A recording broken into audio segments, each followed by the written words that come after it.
चलिए शुरू करते हैं। आज हम अपने कॉम्प्लेक्स नंबर का दूसरा वीडियो।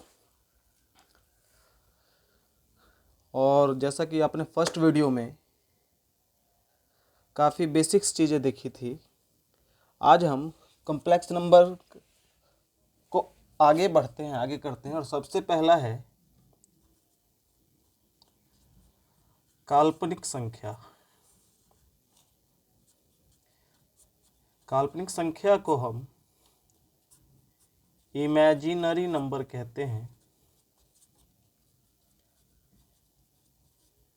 इमेजिनरी नंबर अभी तक जैसा कि नाम से ही इसको इमेजिन किया गया है, ये रियल नंबर नहीं होता है। तो हम एक ऐसे संख्या के बारे में सोचें, x के बारे में,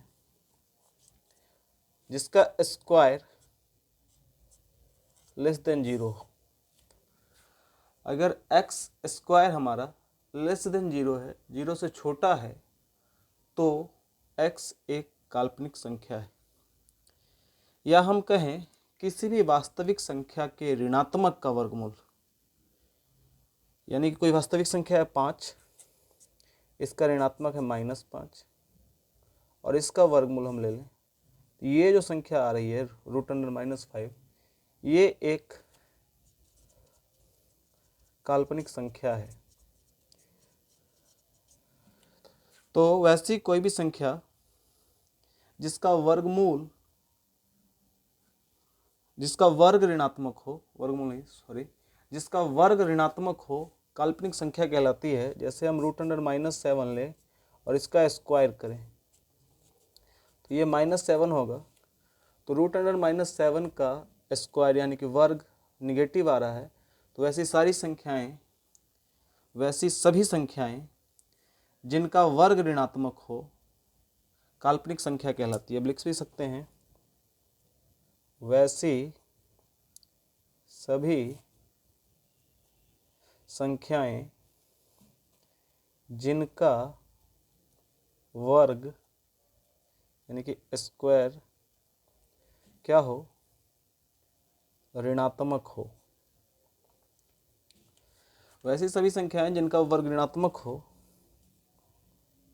काल्पनिक संख्याएं कहलाती हैं।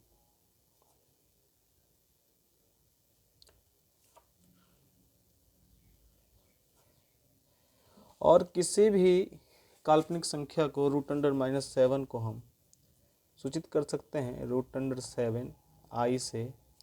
√- को हम कर सकते हैं √9 का वर्गमूल 3 और माइनस का i। तो यहाँ एक संख्या आती है √1, जिसको हम i कहते हैं। यही सबसे मेन है और इसका नाम होता है आयोटा। तो वैसी सभी संख्याएं जिनका वर्ग ऋणात्मक हो, काल्पनिक संख्याएं कहलाती हैं। और काल्पनिक संख्याएं जो हैं, सबसे पहले वो हम आयोटा लेके आते हैं, आई लेके आते हैं, जहाँ आई इक्वल टू होता है हमारा, आई इक्वल्स टू होता है √1। यहाँ से हम आई स्क्वायर करें तो ये हो जाएगा -1। तो आप देख रहे हैं कि आई का वर्ग माइनस आ रहा है। तो आई निश्चित रूप से एक ऋणात्मक ये काल्पनिक संख्या है। उसके बाद हम आई क्यूब की बात करें तो ये आई स्क्वायर इंटू आई हो जाएगा, जो कि -i होगा। फिर अगर हम i4 की बात करें तो I square into I square equal to 1।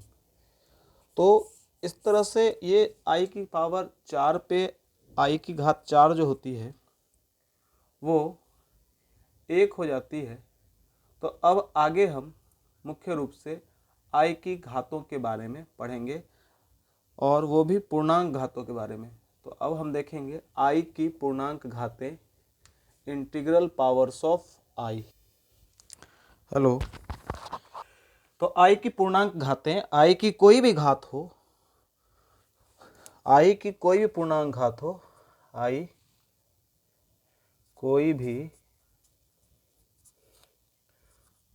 पूर्णांक घात, तो ये 4 तरह से ही वैल्यू देता है। ये आपका i हो सकता है, -i हो सकता है, -1 हो सकता है, और 1 हो सकता है। आई में कुछ भी हम पूर्णांक डालेंगे पावर में तो इसी 4 प्रकार के वैल्यू हमको मिलेंगे। अब देखते हैं ये कैसे पॉसिबल है, कैसे होता है ये। तो हमने देखा कि आई का पावर 4 जो होता है वो 1 हो जाता है। आई का पावर 4 1 हो जाता है। तो हमने लिया आई का पावर 73 ले लेते हैं। तो हम इसको लिख सकते हैं आई का पावर 4 × 18 + 1। जो भी हमारा पावर है 73, इसको हम 4 से भाग कर लेते हैं। 4 एकम 4, 3 और 3, 4 अठे 32, रिमाइंडर 1। 73 को हम लिख सकते हैं 4 × 18 + 1। और जब भी अगर हम A = BQ + R होता है और B अगर 4 हो तो R का वैल्यू जो होगा 0, 1, 2 या 3 होगा। 4 से ही भाग करने का जो कारण है, क्योंकि हमने देखा था कि I का पावर 4 = 1 हो जाता है। तो यहाँ से इसको और आगे हम लिख सकते हैं I to the power 4 × 18 और × I to the power 1। I to the power 4 को हम लिख सकते हैं 1, पावर 18 × I, 1 × I और डेट इज I। इसी तरह से और भी होता है। अगर I का पावर हम ले लें -58, तो हम लिख सकते हैं 1/I का पावर 58। इसको और लिख सकते हैं 1/I का पावर 4 × 14 + 2। ये जो +2 वाला आता है फाइनली वही I का पावर रह जाता है, तो I का पावर स्क्वायर। अब ऊपर है 1, नीचे I स्क्वायर -1, तो ये हो जाएगा हमारा आंसर -1। तो इस तरह से अब हम क्वेश्चन सॉल्व कर सकते हैं। और अब इस क्वेश्चन के सारे हम फॉर्मूला पे चलते हैं। फॉर्मूला क्या होता है, तो हमने अब देखा कि A = BQ + R में अगर B हम माने 4 तो हमारा R होगा 0, 1, 2 या 3। और तब A का फॉर्म होगा या तो 4Q या 4Q + 1 या 4Q + 2 या 4Q + 3। तो किसी भी संख्या को, किसी भी पूर्णांक को 4Q, 4Q + 1, 4Q + 2 और 4Q + 3 के रूप में लिखा जा सकता है। अगर I का पावर 4Q के रूप में हो तो इसका वैल्यू होगा 1। अगर I का वैल्यू पावर 4Q + 1 के रूप में हो तो ये हो जाएगा आपका I। अगर I का पावर 4Q + 2 हो तो ये I² यानी कि हो जाएगा -1। और अगर I का वैल्यू 4Q + 3 हो तो ये हो जाएगा IQ, इट मीन्स -I। तो I का पावर किसी भी संख्या को हम पूर्णांक को लें, चाहे वो पॉजिटिव हो या निगेटिव हो, तो उसके जो फाइनल आंसर आएंगे वो 4 में से ही कोई एक होगा। वो 1 हो सकता है, I हो सकता है, -1 हो सकता है और -I हो सकता है।